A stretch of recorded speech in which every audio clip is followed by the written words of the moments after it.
Good morning. Today is February 13th, 2026. We are at day 113. Daily Bible reading. Alright, let's get into the Word, shall we? February 13th, Building the Ark. Exodus 37, 1 through 9. 1446 or 1280 BC. Next, Bezalel made an ark of acacia wood, a sacred chest of 45 inches long, 27 inches wide, and 27 inches high. He overlaid it inside and outside with pure gold, and he ran a molding of gold all around it. He cast 4 gold rings and attached them to its 4 feet, 2 rings on each side. Then he made the poles from acacia wood and overlaid them with gold. He inserted the poles into the rings at the side of the ark to carry it. Then he made the ark's cover, the place of atonement, from pure gold. It was 45 inches long and 27 inches wide. He made 2 cherubim from hammered gold and placed them on the 2 ends of the atonement cover. He molded the cherubim on each end of the atonement cover, making it all one piece of gold. The cherubim faced each other and looked down on the atonement cover. With their wings spread above it, they protected it. Building the table, Exodus 37, 10 through 16. Then Bezalel made the table of acacia wood, 36 inches long, 18 inches wide, and 27 inches high. He overlaid it with pure gold and ran a gold molding around the edge.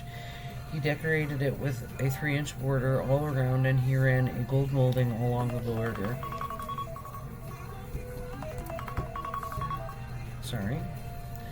Then he cast 4 gold rings for the table and attached them at the 4 corners next to the 4 legs.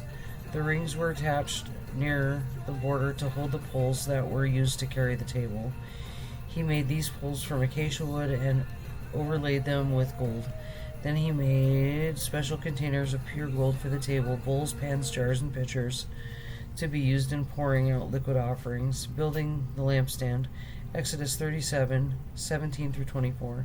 Then Bezalel made the lampstand of pure hammered gold. He made the entire lampstand and its decorations of one piece, the base, center, stem, lamp, and cups, buds, and petals. The lampstand had 6 branches going out from the center stem, 3 on each side. Each of the 6 branches had 3 lamp cups shaped like almond blossoms, complete with buds and petals. The center stem of the lampstand was crafted with 4 lamp cups shaped like almond blossoms, complete with buds and petals. There was an almond bud beneath each pair of branches, where the 6 branches extended from the center stem, all made of one piece. The almond buds and branches were all of one piece with the center stem, and they were hammered from pure gold. He also made 7 lamps for the lampstand, lamps, snuffers, and trays, all of them pure gold. The entire lampstand, along with its accessories, were made from 75 pounds of pure gold. Building the incense altar, Exodus 37, 25 through 29. Then Bezalel made the incense altar of acacia wood. It was 18 inches square and 36 inches high, with horns at the corners carved from the same piece of wood as the altar itself. He overlaid the top sides and horns of the altar with pure gold and ran a gold molding around the entire altar. He made 2 gold rings and attached them on opposite sides of the altar below the gold molding to hold the carrying poles. He made the poles of acacia wood and overlaid them with gold. Then he made the sacred anointing oil and the fragrant incense, using techniques of a skilled incense maker. Building the altar of burnt offering, Exodus 38, 1 through 7. Next, Bezalel used acacia wood to construct the altar the square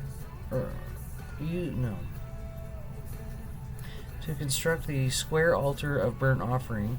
It was 7.5 feet wide, 7.5 feet long, and 4.5 feet high. He made horns for each of its 4 corners, so that the horns of the altar were all one piece. He overlaid the altar with bronze, and he made the altar utensils of bronze, the ash buckets shovels, basins, meat forks, and fire pans. Next, he made a bronze grating and installed it halfway down the side of the altar under the ledge. He cast 4 rings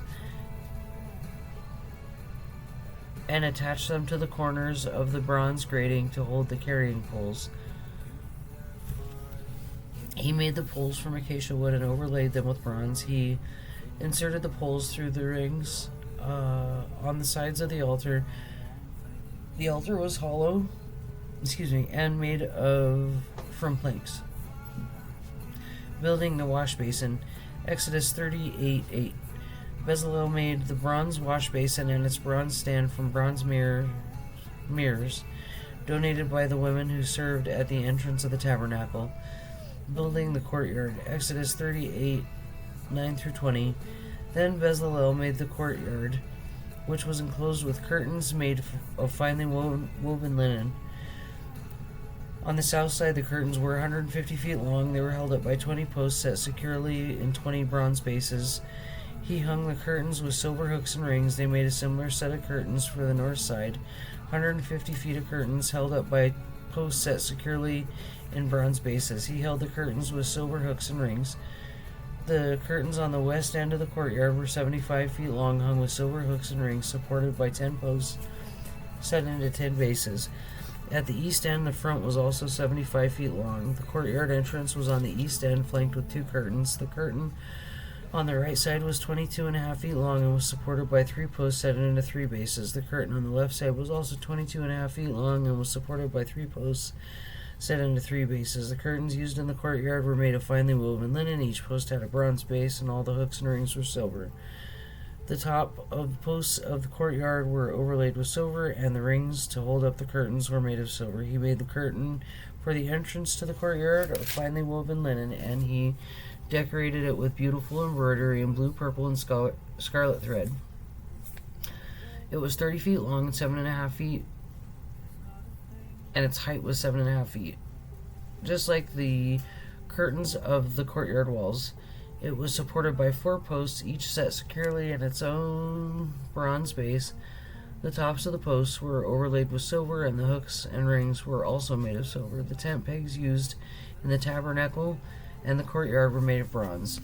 Inventory of materials. Exodus 38:21-31. This is an inventory of the materials used in the building of the tabernacle of the covenant. The Levites compiled the figures, and Moses directed, and Ithamar, son of Aaron, the priest, served as a recorder. Bezalel, son of Uri, grandson of Hur, of the tribe of Judah, made everything just as the Lord had commanded Moses. He was assisted by Oholiab, son of Ahisamach, son of Dan, a craftsman expert at engraving, designing, and embroidering with blue, purple, and scarlet thread on fine linen cloth. The people brought special offerings of gold, totaling 2,193 pounds, as measured by the weight of the sanctuary shekel. This gold was used throughout the tabernacle. The whole community of Israel gave 7,545 pounds of silver, as measured by the weight of the sanctuary shekel.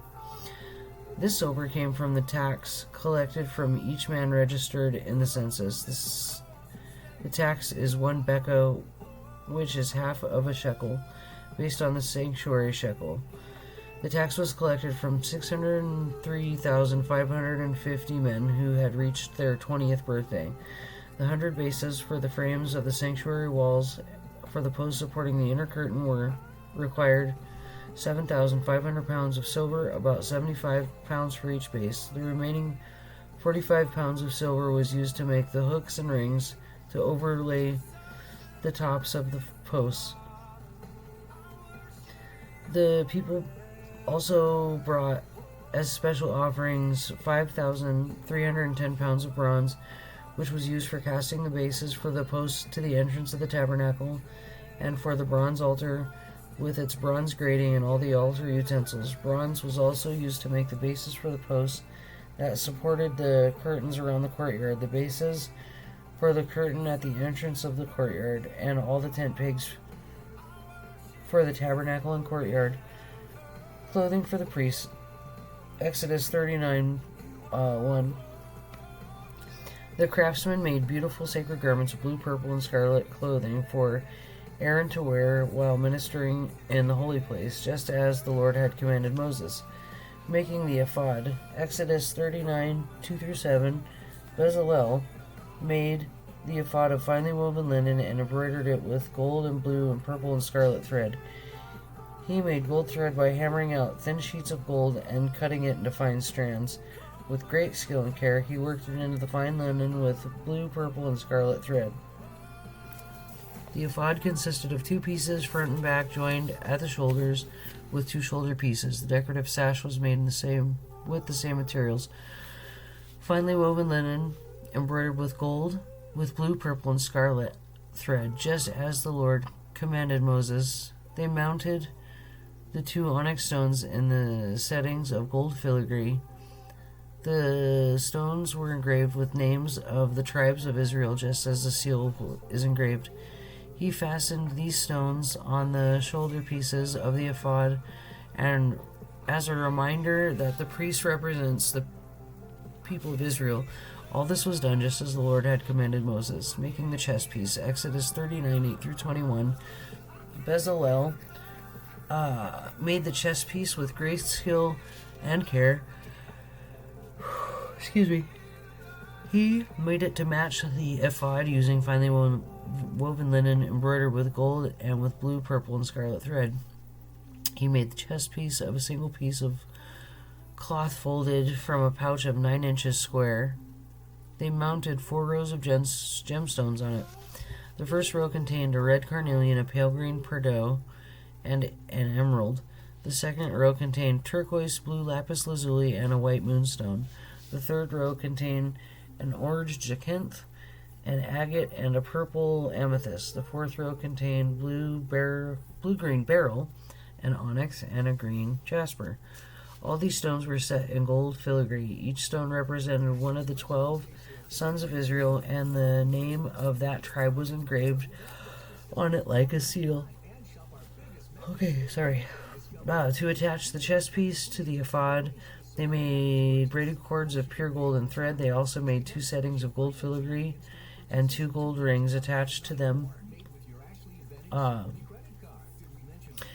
to the top corners of the chest piece. They tied the 2 gold cords to the rings on the chest piece. They tied the other ends of the cords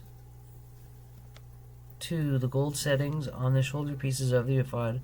Then they made 2 more gold rings and attached them to the inside edges of the chest piece next to the ephod. Then they made 2 gold rings and attached them to the front of the ephod below the shoulder pieces, just as above the knot where the decorative sash was fastened to the ephod. They attached the bottom rings of the chest piece to the rings on the ephod with blue cords. In this way, the chest piece was held securely to the ephod above the decorative sash. All this was done just as the Lord commanded Moses. Additional clothing for the priests. Exodus 39 22-31. Bezalel made the robe that was worn with the ephod from a single piece of blue woven cloth with an opening for Aaron's head in the middle of it. The opening was reinforced with a golden collar so it would not tear. They made pomegranates of blue, purple, and scarlet yarn, attached them to the hem of the robe. They also made bells of pure gold and replaced them between the pomegranates at the hem of the robe. With bells and pomegranates alternating all around the hem, the robe was to be worn whenever the priest ministered before the Lord, just as the Lord had commanded Moses. Then they made tunics for Aaron and his sons from finely woven cloth. The turban and the special head coverings were made from fine linen, and the undergarments were also made of finely woven linen. The sashes were made of finely woven linen and embroidered with blue, purple, scarlet thread, just as the Lord commanded. Finally, they made the sacred medallion, badge of holiness, of pure gold. They engraved it like a seal with the words, "Holy to the Lord." They attached the medallion with the blue cord to Aaron's turban just as the Lord had commanded Moses. Thank you, that's all for today. We just made time today.